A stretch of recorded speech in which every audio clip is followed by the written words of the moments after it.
Cutting out junk food doesn't only help with weight loss. It also affects what's happening inside your arteries. And in this video, I'm going to show you how. I'm Zoe Reed, and this is medicine made simple. Number 1, lowers triglycerides. Think of your arteries as a back road highway with different vehicles peacefully driving by. In a healthy heart, 3 types of cholesterols operate in a very specific way. First, LDL. These are the limousines delivering essential cholesterol throughout your body.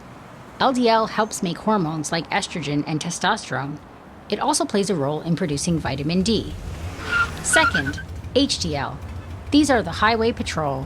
They collect excess LDL from the arteries and keep traffic flowing. Third, triglycerides.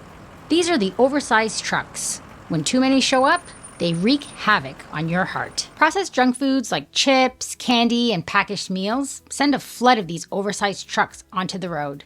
That traffic isn't just cholesterol, it's inflammation.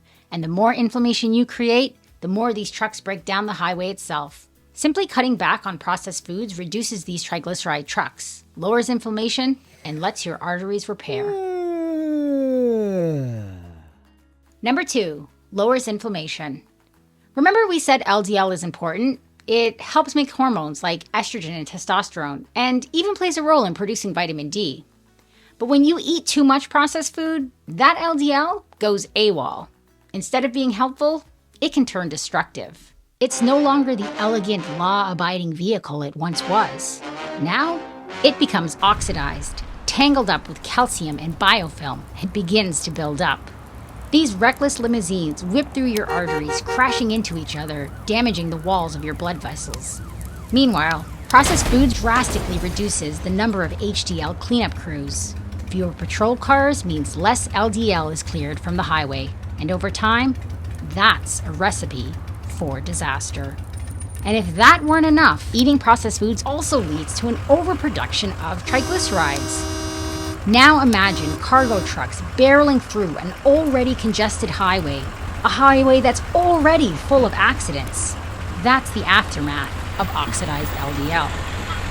With few cleanup crew left, these trucks just add to the chaos, creating the perfect storm for a heart attack. Cutting out junk food can drastically reduce this inflammation.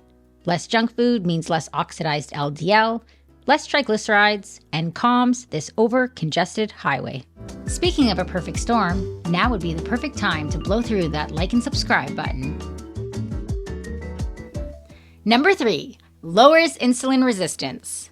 Processed food doesn't just affect your cholesterol, it can cause insulin resistance. The more junk food you eat, the higher your chance of developing type 2 diabetes. Type 2 diabetes is a major cause of oxidized LDL, and over time, that raises your risk of a heart attack. Not everyone needs cholesterol medication. Many people can reverse insulin resistance through lifestyle and a change of diet. But if you can't, take a breath. You are not a failure. You may just need more time, and that's okay. In the meantime, talk to your doctor about cholesterol medication. All of this ties back to the 4 core principles we've already covered in previous videos. Number 1, no sugar in your tea or coffee. Number 2, nothing to eat past 7 p.m. Number 3, 3 meals a day, no snacks in between. And number 4, no carbs after 2 p.m. That means no bread, rice, pasta, or potatoes after 2 p.m. If you want more food strategies, make sure you're subscribed. I've got entire series coming up on meals, morning routines, and the foods that heal from the inside out. It's only a matter of time. Like and subscribe if you like this video, and leave a comment below. Until next time, everyone.